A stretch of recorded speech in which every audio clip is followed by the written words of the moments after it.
하나님의 말씀을 받겠습니다.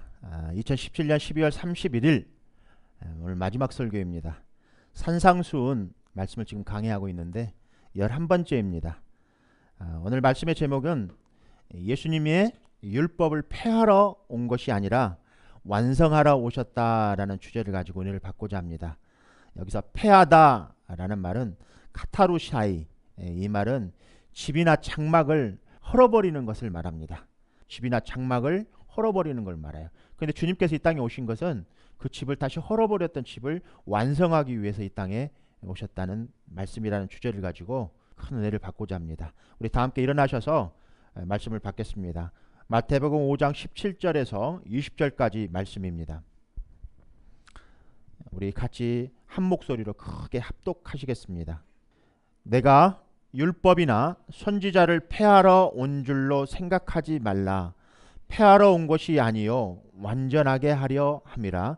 진실로 너희에게 이르노니 천지가 없어지기 전에는 율법의 1.1획도 결코 없어지지 아니하고 다 이루리라. 그러므로 누구든지 이 계명 중에 지극히 작은 것 하나라도 버리고 또 그 같이 사람을 가르치는 자는 천국에서 지극히 작다 일컬음을 받을 것이요 누구든지 이를 행하며 가르치는 자는 천국에서 크다 일컬음을 받으리라. 내가 너희에게 이르노니 너희 의가 서기관과 바리새인보다 더 낫지 못하면 결코 천국에 들어가지 못하리라. 이제 앉아주시겠습니다. 구약의 율법이든 신약의 은혜의 시대이든 상관없이 하나님께서 이렇게 말씀해 주셨어요. 하나님 백성들에게 나는 너희의 하나님이다. 너희는 나의 백성이다. 라는 이 하나님의 약속의 내용은 창세 전이나 주님 다시 오실 때까지 영원하리라고 믿습니다. 언약의 조건도, 이 약속의 조건도 첫 번째 믿음입니다. 그리고 언약의 중보자도 언제나 예수 그리스도입니다. 하늘과 땅을 잇는 분은 오직 예수 그리스도 중보자 한 분이심을 여러분들 믿음으로 선포하시기를 다시 한번 주님의 이름으로 축복합니다. 인간의 힘으로는, 인간 스스로는 절대 구원을 절대 얻을 수 없습니다. 그래서 로마서 3장 19절 20절 말씀을 봉독해 드리겠습니다. 우리가 알거니와 무릇 율법이 말하는 바는 율법 아래에 있는 자들에게 말하는 것이니 이는 모든 입을 막고 온 세상으로 하나님의 심판 아래에 있게 하려 함이라. 그러므로 율법의 행위로 그의 앞에 의롭다 하심을 얻을 욕체가 없나니 율법으로는 죄를 깨달음이니라. 율법으로는 죄를 깨달음이니라. 모든 사람에게 있는 죄 때문에 율법으로는 절대 사람이 의롭게 될 수가 없습니다. 율법이 말하는 바는 율법 아래에 있는 자들에게 말하는 것이니 이는 모든 입을 막고 온 세상으로 하나님의 심판 아래에 있게 하렵니다. 사람들의 온 사람들의 세상에 있는 사람들의 입을 막게 하여 하나님의 심판 아래에 있게 하려 함이니라. 율법이 어떻게 사람의 입을 막는가? 20절 그러므로가 그 대답을 하고 있습니다. 모든 입이 막아지는 것은 모든 사람이 죄를 지어 의롭다 함을 얻을 수 없기 때문입니다. 그래서 그리고 3장 19절에 어떤 외외도 없음을 분명히 밝히고 있습니다. 모든 입을 막고 온 세상으로 하나님의 심판 아래 있게 하려 함이니라. 율법의 행위로는 그의 앞에 의롭다 함을 받을 육체가 없나니 율법으로는 죄를 깨달음이니라. 크게 한번 선포해 보겠습니다. 율법은 죄를 깨닫게 하기 위해서 주신 것이다. 깨닫게 하기 위해서 주신 것이다. 아멘. 율법으로는 의롭다 하심을 얻지 못함을 알 수 있습니다. 바울은 율법의 기능을 죄를 깨우치는 역할을 하는 것이다 라고 말씀하고 있습니다. 그런데 율법을 지키는 인간은 하여금 이 율법을 주신 이유가, 깨닫게 하신 이유가 죄인됨을 깨닫게 하기 위해서 율법을 주셨다라고 말씀하고 있습니다. 우리 성경 옆에 있으면 성경을 한번 들어보겠습니다. 성경은 구약 성경과 신약 성경으로 나눠져 있죠. 구약의 성경과 신약 성경으로 구분되어져 있습니다. 구약의 성경은 율법으로 되어 있는 하나님의 말씀입니다. 이 구약의 율법으로 되어 있는 하나님의 말씀은 사람들에게 죄를 깨닫게 하기 위해서 첫 번째 주셨다. 그리고 사람들이 하나님께서 입을 막게 하셨다고 그랬어요. 입을.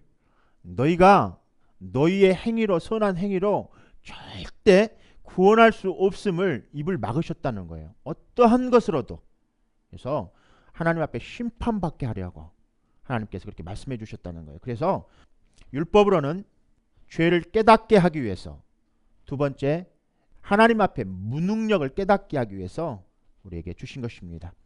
그래서 우리에게 절대적으로 하나님의 은혜가 필요하다는 사실을 깨우치기 위해서 율법을 주셨다는 사실의 명제 앞에 여러분들이 지금까지 말씀을 들어왔고 지금도 말씀을 보고 있고 앞으로도 말씀을 듣고 보게 될 것인데, 여러분들이 깨달아야 될 것은 율법은 절대 죄를 깨닫게 하기 위해서 주셨다. 그리고 인간의 하나님 앞에 무능력함을 나타내기 위해서 주셨다는 사실 앞에 여러분들이 믿음으로 하나님 앞에 선포해 드리기를 다시 한번 주님의 이름으로 축복드립니다. 그래서 율법은 예수님이 오시기 전까지 인간에게 굉장히 유익한 것들입니다. 죄를 깨닫게 하기 위해서, 하나님 앞에 무능력하기 위해서.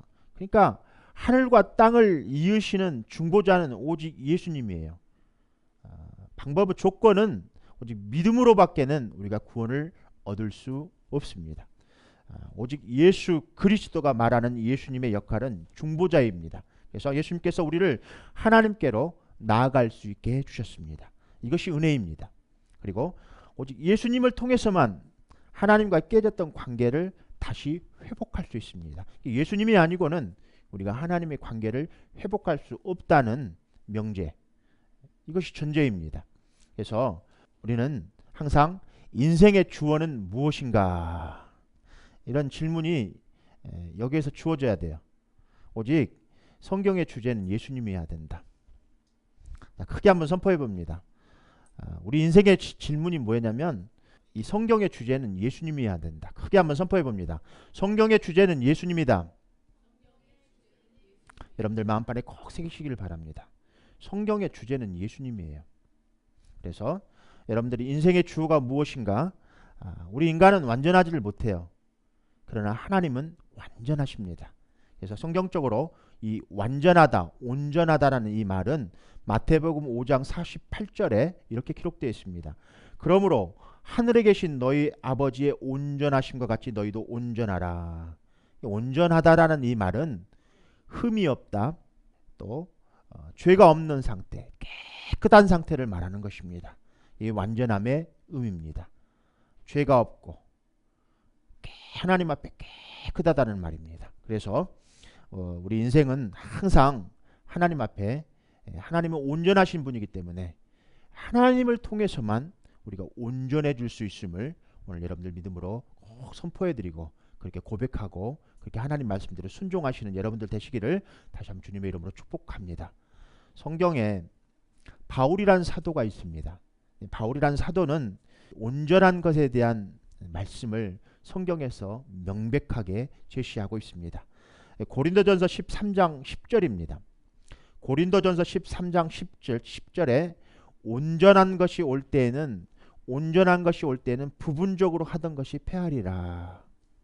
이 말을 한 다음에 다시 11절에 내가 어렸을 때 말하는 것이 어린 아이와 같고 깨닫는 것이 어린 아이와 같고 생각하는 것이 어린 아이와 같다고 장성한 사람이 되어서는 어린 아이의 일을 버렸노라 패하였노라 라고 말하고 있습니다. 어렸을 때 말하는 것은 어린 아이와 같고 생각하는 것도 어린 아이와 같고 또 깨닫는 것도 어린 아이와 같다는 거예요. 어린 아이일 때는. 그러나 장성한 사람이 되어서는 이런 어린아이를 버렸노라 라고 말하고 있는 거예요. 오늘 여러분들 마음 가운데 나는 어린아이인가, 나는 장성한 사람이 되어가고 있는 것인가, 나는 장성한 사람이 되었는가, 여러분들 마음을 한번 이렇게 깨닫는 여러분들 되시기를 다시 한번 주님의 이름으로 축복합니다. 여러분들 인생의 주어가 꼭 예수님이 되시기를 다시 한번 주님의 이름으로 축복합니다. 바울 사도는 온전한 것이 올 때, 온전한 것은 하나님이시죠. 자, 온전한 것이 올 때 부분적으로 하던 것이 패하리라 라고 주님께서 말씀해 주셨습니다. 그런 이 말을 한 다음에 어렸을 때에는 말하는 것이 어린아이와 같고 또 깨닫는 것이 어린아이와 같고 생각하는 것이 어린아이와 같은데 장성해지면 어린아이 일을 버린대요. 그런데 장성해져 가고 있는데도 불구하고 장성해졌는데도 불구하고 그 기준을 어디다 둘까? 참 애매모호하죠. 여러분들이 인생의 연수를 한번 계산해 보십시오. 예를 들어서 인생의 연수가 80인데 80이에요. 그런데 나의 신앙생활이 언제부터 시작했는가의 문제예요. 어른도 마찬가지입니다. 그러니까 예수 그리스도를 내 마음에 영접해드리는 그 시간이 언제부터였느냐 이 말입니다. 어린아이였을 수도 있고 20대일 수도 있고 30대일 수도 있습니다. 자, 그러나 예수 그리스도를 영접해드리고 20대로 가정을 했다면 80살까지는 60년의 갭이 생깁니다. 60년의 갭을 그냥 3등분을 딱 해보면 20년, 20년, 20년의 갭이 생기죠. 이렇게 나눌 수 있죠. 그러면 내가 신앙생활에 20년을 했으면 3분의 1을 한 거예요. 자, 3분의 1을 뜬 3분의 2가 남았죠. 그러면 이제 중간 정도 들어있는 거예요. 예를 들어서 여러분들의 신앙의 연수가 벌써 30년을 넘었다면 여러분들은 이미 중턱에 넘어선 거예요. 그런데도 불구하고 어린아이의 생각과 어린아이처럼 깨닫고 어린아이처럼 말을 한다는 것은 장성해지기를 포기한 거예요. 어른이 되기를 포기한 거예요. 왜 그랬는가 했더니 온전한 것이 올 때 부분적으로 행하던 것들이 폐하리라 라고 말하고 있어요. 온전한 것이 올 때. 예수 그리스도를 만나면 여러분들은 온전해진 거예요. 온전해진 거. 예를 들어서 예수님을 영접할 때 여러분들 온전해지셨습니까? 여러분들 예수 그리스도를 모셔드릴 때 온전해지셨나요? 여러분들 그렇게 생각 안 하잖아요. 자, 예수 그리스도를 여러분들 마음 안에 영접해 드렸을 때 여러분들 온전해지셨나요? 여러분들 마음에는 그런 마음이 안 들어요. 저도 그랬으니까. 왜 그러냐면 뭔가 해야 될 일들의 갭이 생기거든요. 뭔가 해야 되는 것들이 남아있거든요. 우리들 삶 속에. 그러니까 우리가 삶 속에서 예수님을 믿는다는 평가를 뭘로 하고 있냐면 열매를 보고 평가를 하고 있거든요. 그 열매를 보면은 아직도 어린아이의 생각을 하고 있고 어린아이의 말을 하고 있고 어린아이처럼 깨닫고 있거든요. 장성한 분량이 되었는데도 온전한 것이 무엇인지를 못 깨닫고 있는 거예요. 왜냐하면 사람들이 율법적인 관점으로 율법적인 사고에서 벗어나지 못하기 때문에 그래요. 많은 목사님들이 설교를 합니다. 은혜로 구원받고 믿음으로 구원받는다고 이렇게 말을 해놓고는 평가를 뭘로 하냐면 믿음으로 평가를 하지 않고 목사님도 그렇게 말을 해놓고는 평가를 뭘로 하냐면 율법적인 걸로 평가를 해요.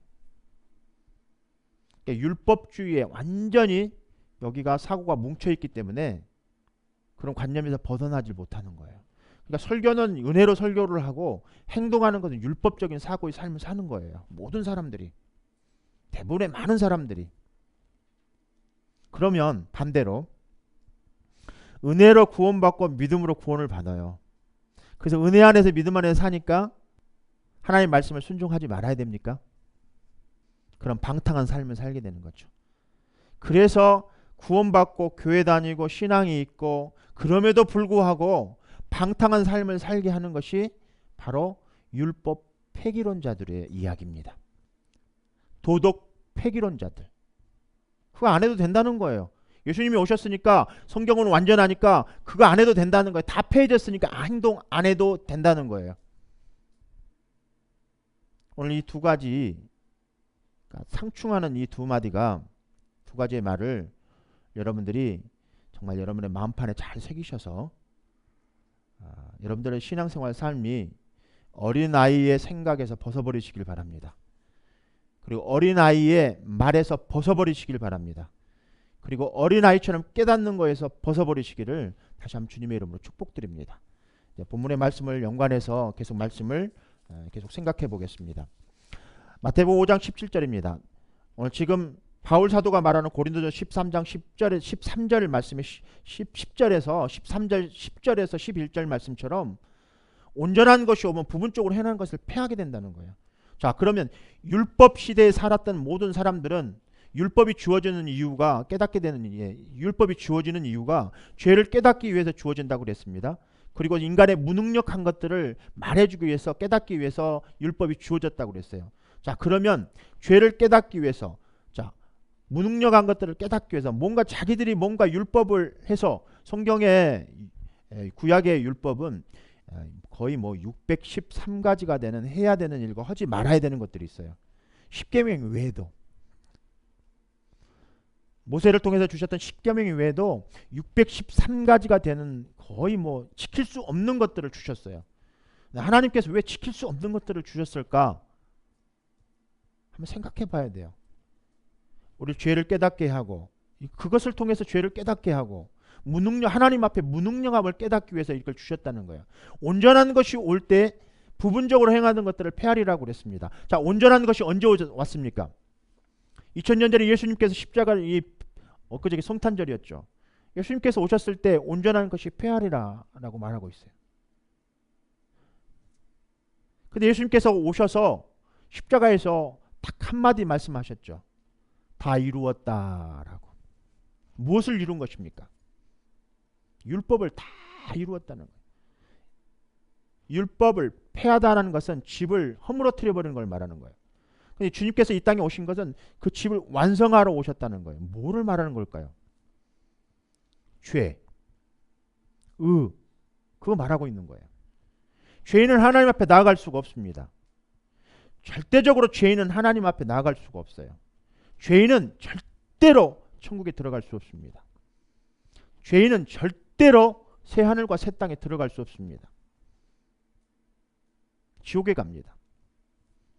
주님께서 오셔서 율법으로 인간들이 죄를 다 어떻게 한번 해보려고 다 사면받아 보려고 했던 모든 생각들을 다 이루셨다는 거예요. 그래서 주님께서 십자가에서 우리 죄인들을 모든 사람들의 죄를 사해 주시기 위해서 십자가에서 죽으신 것입니다. 그 부활을 통해서 우리를 의롭게 해주셨습니다. 그래서 우리는 예수를 영접하는 순간 우리의 죄가 다 사면받게 되는 거예요. 그리고 주님께서 부활하시는 그 순간, 부활하셔서 하나님 나라로 올라가시는 그 순간에 우리는 의롭게 된 거예요. 완전히 죄가 없는 상태. 우리들은 그 예수님의 그 은혜를 오늘 생각해야 됩니다. 예수님께서 다 그것을 이루신 거예요. 그러나 주님께서 이 땅에 오셔서 모든 것들을 다 이루셨어요. 그래서 율법 시대에는 율법을 통해서만 죄를 깨닫고 우리 무능력을 통해서 예수님을 통해서만 우리가 구원을 받을 수 있구나 하는 걸 깨닫게 해주기 위해서 율법을 주신 거예요. 예수님이 오셨는데 사람들이 그 예수님을 다 영접하지 않았어요. 소수의 사람들이 예수님을 영접했습니다. 그래서 오늘 말씀의 목적이 뭐냐면 구약의 율법이 신약의 성도들에게 적용될 수 있는가의 문제를 좀 다루고 있는 거예요. 구약의 율법이 신약의 성도들에게도 적용될 수 있는가를 오늘 밝히는 게 오늘 말씀의 목표입니다. 율법이 무엇입니까? 구약의 율법을 그 내용에 따라 세 가지로 구분할 수 있습니다. 첫 번째는 도덕법입니다. 두 번째는 의식법입니다. 세 번째는 시민법입니다. 도덕법, 의식법, 시민법입니다. 도덕법은 하나님 앞에 예배하는 거예요. 그리고 사람들을 사랑하는 것입니다. 그리고 의식법은 무엇이냐면 하나님 앞에 성막에서 제사드리는 제사의식입니다. 그리고 안식일을 명령하셨습니다. 안식일을 지키는 것입니다. 시민법은 무엇이냐면 예를 들어 이스라엘 백성들을 택한 선민이라고 하죠. 그래서 다른 사람들에게 상해를 입혔을 때 뭐 어떻게 이것을 배상하라든지 뭐 살인자, 간음자들에게 어떤 형벌을 다스리라든지 사회를 유지하기 위해서 이스라엘 백성들에게 틀과 법률을 주셨습니다. 이것이 바로 시민법입니다. 이스라엘 백성들은 구약의 율법에 이렇게 세 가지 도덕법, 의식법, 시민법을 이렇게 주셨습니다. 말씀을 정리하자면 간단해요. 도덕법, 의식법, 시민법. 그래서 고린도서 13장의 말씀처럼, 바울의 말씀처럼 온전한 것이 오면 부분적으로 행하는 것들이 패한다고 그랬습니다. 그래서 예수님께서 오셔가지고, 예수님이 오셔서 예를 들어서 성막에서 제사 드리는 의식이 신약에 와서 예수님으로 오심을 통해서 신약에서 폐해졌습니까? 폐하지 않았습니까? 폐해졌습니까? 어떻게 보면 폐했다고 말할 수도 있고 폐하지 않았다고 말할 수 있습니다. 다 들어보십시오. 성막에서 드리는 예배가 신약에 와서 예배가 어떻게 되었습니까? 자, 성전이란 기준이 바뀌었죠. 구약에서 성전의 기준이 어디였습니까? 성막의 모형이었죠. 그러나 신약에 와서 성전은 어디입니까? 우리들 마음입니다. 우리들 마음의 성전에서 예배를 드리고 있는 거예요. 우리가 교회인 거죠. 교회라는 성막이, 구약의 성막이 신약의 교회로 바뀌었는데, 교회는 이 건물이 아니고 우리들이 교회입니다. 그래서 여러분들의 삶의 교회가 주일날 딱 한 번 와서 1시간 2시간 예배 드리고 한 교회가 아니고요. 여러분들이 움직이는 곳이 다 교회가 되는 거예요. 자, 여러분들의 가정이 교회입니다. 여러분들의 직장이 교회입니다. 여러분들의 학교가 그래서 교회가 되는 것입니다. 그래서 그것의 교회가 어떤 사람이 여러분들에게 당신 교회 참 부흥하고 있습니까? 그럼 여러분들의 삶의 터전에서 교회가 부흥하고 있으면 진짜 부흥하고 있는 겁니다. 자, 여러분들 교회가 부흥하고 있습니까? 라고 보면 여러분들이 전도를 열심히 하고 있느냐를 물어보고 있는 거예요. 여러분들 신앙생활 잘 하고 있느냐를 물어보고 있는 거예요. 여러분들 기도를 잘 하고 있느냐고 물어보고 있는 거예요. 자, 성막 안에 있는 것들이 세 가지가 뭐였습니까? 촛대가 있었습니다. 말씀이 있었습니다. 기도의 향로가 있었습니다. 그렇듯 여러분들 삶 속에서 말씀 삶 속에서 살고 있다면, 말씀을 읽고 말씀을 묵상하고 살고 있다면 그것이 예배의 장소인 것입니다. 여러분들이 기도하는 장소가 집이라면 그것이 바로 교회인 것입니다. 그렇듯 어떻게 보면 율법에서, 구약에서 교회 성막이 신약에 와서는 없어진 것처럼 보이지만 폐기되었습니까? 그렇지 않다는 겁니다. 또 한 가지, 안식일을 지키는 것도 안식일 날, 그날을 중요하시 여기는 게 아니라, 여러분들의 안식일은 오직 이제 신약 구약에서는 안식일은 주님께서 정하신 안식일 날이 있었죠. 안식일은 토요일입니다. 그러나 신약에 와서는 주일을 우리는 성수하고 있죠. 주님이 부활하신 주일을 성수하고 있습니다. 주일을 지키고 있죠. 우리는 에브리데이 주일을 성수하고 있습니다. 그렇죠? 여러분들의 주일은 주일날만 주일입니까? 여러분들 안에 예수님이 계시지 않습니까? 그럼 주일은 에브리데이 주일이어야 되는 거죠. 없어진 것처럼, 폐기된 것처럼 보이지만 폐지된 게 아니죠. 여러분들과 함께 완성된 거죠. 여러분들과 함께 완성이 되었어요. 예를 들어서 구약에서 성막에서 제사를 지낼 때 죄가 사할 수 있는 것은 1년에 한 번 대제사장이 가지고 그 죄를 가지고 하나님 앞에 드렸을 때 죄가 사면받았어요. 그러나 다시 그 다음에 2018년, 2017년 대제사장이 성막에 들어가서 하나님 앞에 죄를 사해드렸을 때, 동물의 피를 가지고 들어가서 사함받았을 때 여러분들 죄는 사함받습니다.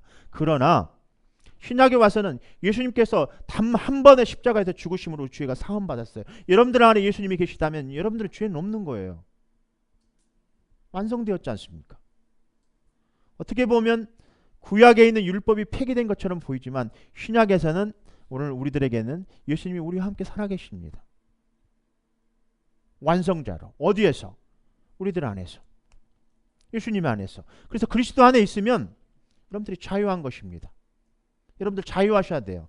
그런데 그렇게 예수님 안에서 자유한 사람들이 바라보는 시선은 하나님을 바라보지 아니하고 자꾸 자기를 바라보게 돼요. 그래서 사람들을 바라볼 때도 하나님을 바라보지 않고, 하나님께서 그 성도를 어떻게 바라보시나를 바라보지 않고 율법의 잣대로만 사람들을 바라봅니다. 이것이 바로 율법주의입니다. 여러분들 율법주의에서 꼭 깨어나시기를 다시 한번 주님의 이름으로 축복합니다. 예를 들어서 먼저 믿고 나중 믿는 사람들이 있습니다. 근데 먼저 믿는 자가 삶 속에서 예수님의 성향을 드러내질 못해요. 그러니까 늦게 믿는 자가 자꾸 핍박해요. 야, 너 예수 믿는 사람이 그것도 못하냐? 야, 예수 믿는 사람이 그거밖에 못하냐? 예수 믿는 사람이 이것도 밖에 못해 라고 자꾸 정죄합니다. 율법이라는 잣대는 자꾸 정죄하게 되어 있습니다. 율법이라는 잣대는 자꾸 정죄합니다. 네가 모태신앙이냐? 네가 그래도 성숙한데 네가 그럴 수 있냐? 네가 교회에서 집사인데, 네가 교회에서 목사인데, 네가 교회에서 장로인데 너 그런 거밖에 못해? 라고 정죄합니다.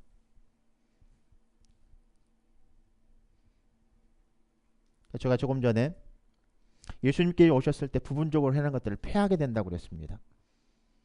어린아이였을 때는 어린아이의 생각을 하고 어린아이의 말을 하고 어린아이의 깨닫는 것들밖에, 어린아이 수준밖에 못 한다는 거예요.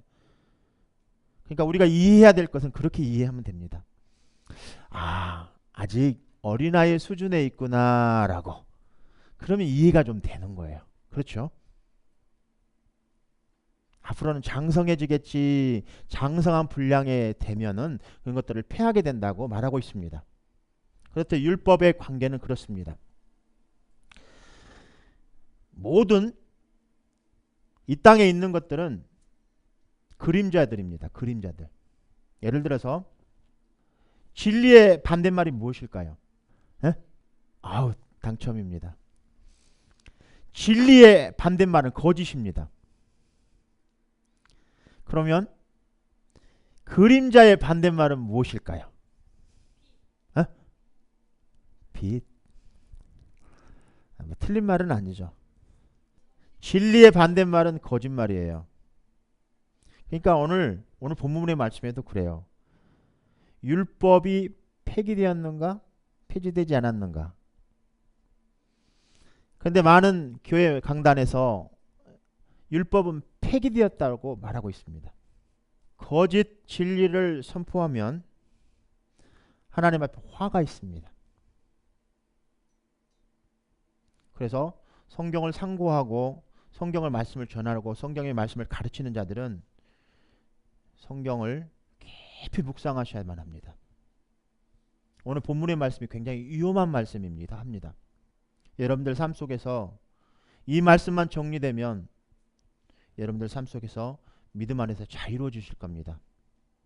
자, 그림자의 반대말은 실체입니다. 실체. 자, 이 땅에 있는 것들은 다 그림자들이에요. 그러나 실체가 오면 어떻게 된다고요? 실체가 오면 어떻게 될까요? 그림자가 진짜인지 아닌지 확실히 구분되어지는 거죠. 맞죠? 율법이 그런 것들이에요. 율법은 오실 예수님에 대해서 말씀하고 있는 것들이에요. 그래서 오실 예수님을 통해서만 죄를 깨닫고 무능력함을 통해서 예수님을 통해서만 구원받을 수 있다는 사실을 명백하게 말씀하고 계시는 거예요. 신약에 있는 우리들은 그럼 어떻게 해야 될까? 율법이 폐기되었으니까 예수님만 믿기만 하면 되는 걸까? 이러한 모순 속에서 제가 조금 전에 말씀드렸던 것은 어린아이의 수준 정도로만 여러분들이 봐주시라고요. 먼저 예수를 믿는 사람들이, 나중에 예수를 믿는 사람들이 먼저 예수 믿는 사람들을 자꾸 정죄하고, 또 교회에 와서 자꾸 장로님 정죄하고 목사님 정죄하고 성도들 정죄하고 이런 것들에서 벗어버리시길 바라요. 어린아이 수준 정도 있구나. 그렇게 보면은 자유해져요. 언젠가는 성장하겠지. 그러니까 누가 하실 일입니까? 이 일이 하나님만이 하실 수 있는 일이라는 겁니다. 하나님은 온전하시기 때문에 온전하게 되는 것들은, 인간들이 온전하게 되는 것들은 다 하나님만 하실 수 있는 거예요. 사람이 사람을 어떻게 변하게 할 수 있는 게 아니에요. 그러나 많은 교회가 사람을 변화시키려고 훈련시키고 정죄하고 자꾸 이름으로써 사람들을 변화시키려고 해요. 너 왜 예배 안 드리니? 너 왜 11조 하나니? 너 왜 봉사 안 하니? 너 왜 신앙생활이 성장하지 못하니? 어린아이를 데려다 놓고 어린아이가 자라지 않는다고 키를 늘려보십시오. 자라지나. 말씀을 먹고 아이가 건강하게 자라게 됩니다. 때가 되면 아이가 자라 있습니다. 이렇듯 우리 신앙은 어린아이였을 때 어른이 되기까지는 우리가 무엇을 통해 가능하냐면 하나님께서 말씀을 먹여주시고 하나님께서 말씀을 통해서 성장시켜 가는 거예요. 그러니까 여러분들 말씀을 먹지 않고 예배의 삶을 살지 않으면 성장을 못하는 거예요. 한번 생각해 보십시오. 2017년 시작되어서 2018년 한 해가 마무리되어집니다. 여러분들이 얼마만큼 말씀 안에 있으셨는가? 얼마만큼 예수 그리스도 안에 있으셨는가? 완전하고 충분하지는 않았겠지만 그리스도 안에서 말씀 안에서 기도하고 말씀 보고 주님과 함께 했던 시간들이 많이 있었을 것입니다. 그러니까 여러분들이 어느 정도는 성장하고 있다는 것을 눈으로 볼 수는 없지만 이미 성장해 가고 있는 거예요. 성장해 있는 거예요. 여러분들 시선의 눈으로 다른 사람들을 정죄하고 비난하고 율법으로 다른 사람들을 정죄하지 않는 여러분들 되시기를 다시 한번 주님의 이름으로 축원드립니다. 예수 그리스도 안에 모든 실체가 다 있다는 거예요. 예수님이 실체이기 때문에 그분이 오시면 완성되어지는 거예요. 율법의 잣대로는 사람들을 변화시킬 수 없어요. 사람들을 새롭게 할 수 없습니다. 그러나 주님 안에 있으면, 은혜 안에 있으면, 믿음 안에 있으면 주님이 그 실체이고 예수님이 창조자이시고 예수님이 희생 제물이시고 예수님이 구원자이시고 예수님이 참된 안식일의 주인이기 때문에 안식일을 지켜야 우리가 구원받고 율법을 지켜야 우리가 구원받고 좋은 음식들 먹어야 우리가 구원받고 뭐 그런 게 아니라는 거예요. 안식일의 주인이 예수 그리스도, 그분 실체가 이 땅에 오시면 완전 완성되어지는 거예요. 여러분들 안에 그런 율법이 주어진 이유에 대해서 여러분들이 죄의 무능력을 깨닫게 하기 위해서 예수님이야만 우리가 완성되어질 수 있는 존재라는 사실을 여러분들 꼭 깨달으셔서 정말 구원받는 자로서 여러분들 앞에 주님 앞에서 자유해지시기를 다시 한번 주님의 이름으로 축원드립니다. 여러분들은 자유해지셨어요. 그러니까 자유해진 사람들이 자꾸 뒤를 돌아보면 안 돼요. 애굽에서 탈출해 나온 이스라엘 민족들이 광야 40년 동안 자꾸 뒤를 돌아보면서 죽었어요. 율법 시대 안에 있었던 애굽의 율법 시대 안에 있었던 그 시대를 자꾸 되돌아보면서 그 돌아보면 안 돼요. 뭐를 꼭 해야 한다? 하지 말아야 된다는 전제를 가지고 여러분들 구원받을 수 있는 게 아니라는 사실입니다. 그건 죄를 깨닫게 하고 여러분들이 하나님 앞에 무능력하다는 사실을 깨닫게 하셔서 오직 예수님만이 우리 구원을 이루는 완성자라는 사실 앞에 여러분들이 항상 주님 앞에 감사하셔야만 합니다.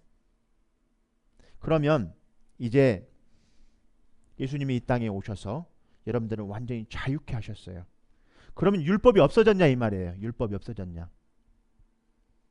율법이 없어져서 그러면 율법을 지키지 않아도 되는 거냐. 그런 명제가 남아있죠. 거기에 대한 명제는 저는 율법과 성령과의 상반되는 이 단어입니다. 예수님께서 이 땅에 오셔서 모든 것들을 다 이루시고 완성하시고 다 하나님 나라에 올라가시면서 우리들에게 주신 선물의 은혜의 선물이 있습니다. 뭡니까? 보혜사 성령님을 우리에게 주셨어요. 성령님이 이 땅에 오셔서 우리들에게 말씀하시는 말씀이 딱 세 가지입니다. 하나는 죄에 대해서, 하나는 의에 대해서, 하나는 심판에 대해서 하나님께서 책망하시겠다고 말씀해 주셨어요. 죄에 대해서, 의에 대해서, 심판에 대해서 성령께서 오시면 우리를 책망하시겠다는 거예요. 그러면 이 땅에 우리가 율법에서 죄를 깨닫고 하나님 앞에 무능력하다는 사실을 하나님 앞에 늘 감사함을 하나님 앞에 무릎 꿇고 하나님 앞에 나왔습니다. 우리는 자유해졌어요. 그러면 죄를 막 그냥 지어도 되냐? 도덕 거룩을 아무렇게나 해도 되냐? 율법에 있었던 세 가지 제사법들 안 해도 되냐 이 말이에요. 하나님 나라의 시민이 아니냐 이 말이에요. 하나님 나라의 의식법 그러니까 안 지켜도 되냐 이 말이에요. 안식일 안 지켜도 되냐 이 말이에요. 하나님 앞에 예배 안 드려도 되냐 이 말입니다. 하나님을 예배하고 이웃을 사랑하지 않는 걸 안 해도 되냐 이 말입니다. 율법이라는 것은 죄를 깨닫고 하나님 앞에서 무능력하다는 사실을 깨닫고 예수님만이 온전하신 우리의 완성자라는 사실을 깨닫는데 의미가 있습니다. 그 기능이라면 그것이 한시적인 예수님이 오시기 전까지 한시적이고 그 한시적인 기능이라면 그것이 목적이라면 예수님이 오시고 난 다음에 다 이루셔서 그러면 오늘 말씀처럼 온전한 것, 완전한 것이 오셨을 때는 부분적으로 행하는 것들을 폐하시겠다고 그랬습니다. 그러면 다시 오신 예수님이 다시 하나님 나라로 올라가셔서 다시 오시겠다고 하는 명제를 우리에게 주어졌습니다. 우리는 주님 다시 오실 때까지 우리 기다리는 사람들입니다. 그럼 우리도 지금도 부분적으로 뭔가를 행하고 해야 된다는 사실이 거기에 남아있는 거죠. 다 이루셔서 예수님을 통해서 구원을 다 이루었습니다. 그러면 주님께서 그래서 율법을 행하고 있는 구약의 이스라엘 백성들에게 하나님께서 언약의 약속의 말씀으로 율법을 주신 것처럼 오늘 우리들에게도 신약의 예수 그리스도께서 완전하신 주님께서 오셔서 이 땅에 오셔서 우리들에게 선물의 언약의 선물로 성령을 주셨다는 거예요. 그러니까 성령을 통해서 우리가 하나님의 선을 해야 되는 거예요. 하나님께서 죄에 대해서, 의에 대해서, 심판에 대해서 책망하시겠다고 말씀하시고 계시잖아요. 그래서 여러분들 마음판에 늘 항상 그 예수님을 통해서만 여러분들의 삶이 변화될 수 있고 새롭게 될 수 있는 것입니다. 그래서 여러분들 안에 그 성령님과 여러분들이 인격적인, 구약에 있었을 때는 비인격적인 것들을 가지고 하나님 앞에 나아갔습니다. 그러나 신약에 와서는 인격적인 그 성령님을 통해서 그 성령님과 함께 여러분들이 하나님 앞에 나아갑니다. 성령님은 성경과 일치합니다. 그리고 여러분들의 죄인의 영을 여러분들이 하나님께서 이 땅에 오셔서 여러분들을 다시 재창조하시고 하나님의 피조물로 여러분들을 거듭나게 하셨습니다. 성령이라는 이 성령은 여러분들 안에서 참 주님과의 그 관계를 오직 믿음을 통해서만 하나님 앞에 나아갈 수 있게 하셨고, 그래서 하나님께서는 그 성령을 통해서 믿는 자들에게 그래서 주신 거예요. 믿는 자들은 이걸 받는 거예요.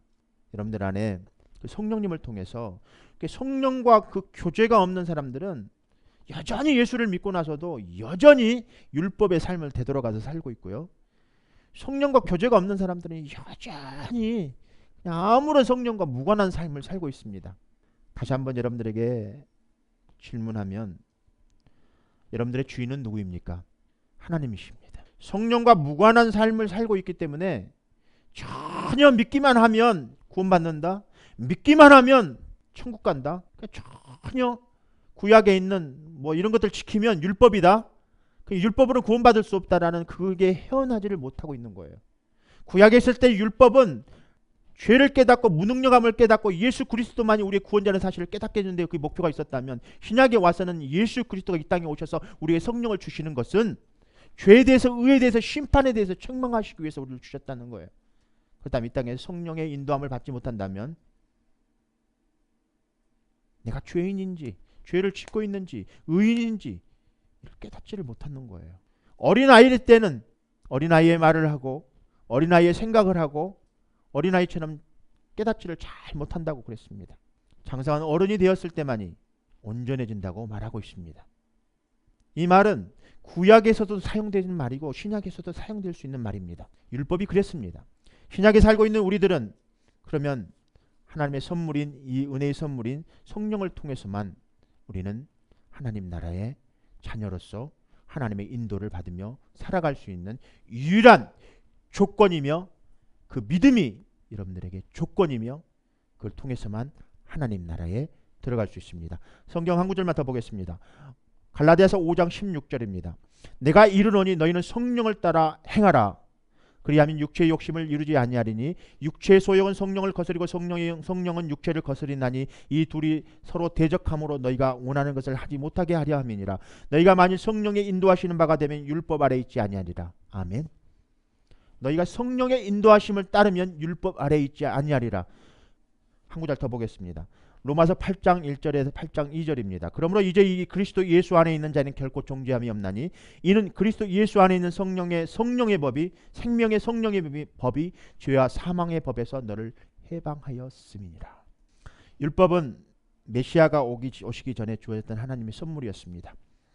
율법 아래에 있는 사람들은 율법을 준수함으로 하나님을 경배했다면, 복음 안에 있는 사람은 그리스도 안에 있는 사람들입니다. 그리스도 안에 있는 사람들은 성령을 소유하고 있는 사람들입니다.